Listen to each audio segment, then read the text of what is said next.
அஸ்ஸலாமு அலைக்கும். நம்முடைய வாழ்க்கையில் வறுமை வராமல் இருக்க சில விஷயங்களை கவனிக்க வேண்டும். சில சமயங்களில் நம்முடைய சிறிய கவனக்குறைவுகள் கூட பிரச்சனைகளை அழைத்து வரலாம். அதனால் இன்று நான் உங்களுடன் பகிர்ந்து கொள்ளப் போவது நம்முடைய அன்றாட வாழ்க்கையில் கவனிக்க வேண்டிய சில விஷயங்கள். முதலில் ஒரு முக்கிய விஷயம். சூரத் அல் பகராவில் உள்ள 268வது ஆயத்து நம்மை நினைவுபடுத்துகிறது. ஷைத்தான் உங்களை வறுமையைப் பற்றி பயமுறுத்தி தவறான செயல்களை செய்ய தூண்டுகிறான். ஆனால் அல்லாஹ் உங்களுக்கு மன்னிப்பையும் அருளையும் வாக்குறுதியளிக்கிறான். அதாவது ஷைத்தான் நம்மை பயமுறுத்தி தவறான பாதைகளுக்கு இழுக்க முயற்சிக்கிறான். ஆனால் நாம் அல்லாவிடம் துஆ செய்து அவனுடைய அருளை தேட வேண்டும்.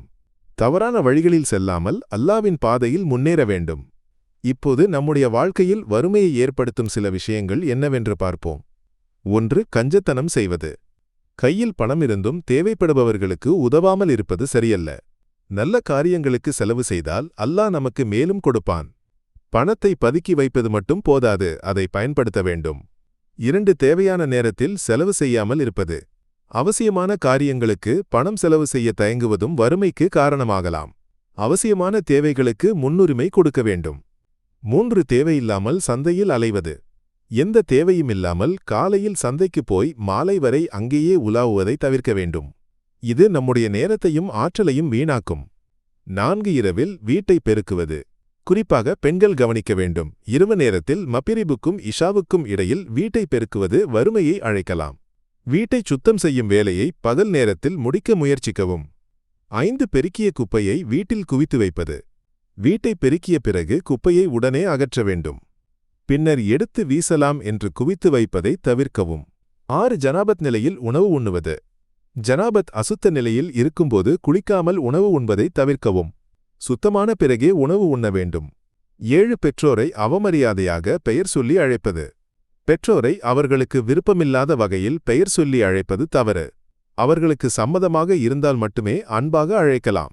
8. அளவுக்கு மீறி தூங்குவது. தேவையான அளவு தூக்கம் நல்லது. ஆனால் எதுவும் செய்யாமல் பகல் முழுவதும் தூங்குவதை தவிர்க்கவும். 6 முதல் 8 வரை மணி நேர தூக்கம் போதும், மீதி நேரத்தை பயனுள்ள விஷயங்களுக்கு பயன்படுத்தவும். 9. பெற்றோருக்காக பிரார்த்தனை செய்யாமல் இருப்பது. நம்முடைய துஆக்களில் பெற்றோருக்காக பிரார்த்திக்க மறக்கக்கூடாது. அவர்கள் உயிருடன் இருந்தால் அவர்களுக்கு ஆரோக்கியமும் நீண்ட ஆயுளும், மறைந்தவர்களுக்கு மன்னிப்பும் கேட்கவும். இது நமக்கு பரக்கத்தை கொடுக்கும். 10. பள்ளியிலிருந்து அவசரமாக வெளியேறுவது. பள்ளி அல்லாஹுவின் இல்லம். தொழுகை முடிந்தவுடன் அவசரமாக வெளியே ஓடாமல் சிறிது நேரம் அங்கேயே இருந்து திக்ரும் துஆவும் செய்யவும். இது நமக்கு அருளை கொடுக்கும். நம்முடைய வாழ்க்கையில் இந்த சிறிய விஷயங்களை கவனித்தால் அல்லாஹுவின் அருளால் வறுமையை தவிர்க்கலாம். ஏதேனும் பிரச்சனைகள் இருந்தால் அல்லாஹுவிடம் துஆ செய்யுங்கள். அவன் நம்முடைய பிரச்சனைகளை அறிந்தவன், அவற்றுக்கு தீர்வு கொடுக்க வல்லவன். நம்முடைய பெற்றோருக்கு நீண்ட ஆயுளையும் ஆரோக்கியத்தையும், மறைந்தவர்களுக்கு மன்னிப்பையும் ஜன்னதுல் ஃபிர்தௌஸையும் அருள பிரார்த்திப்போம். இவ்வுலகிலும் மறு உலகிலும் வெற்றி பெற அல்லாஹ் நமக்கு தௌஃபீக் அருளட்டும். ஆமீன்.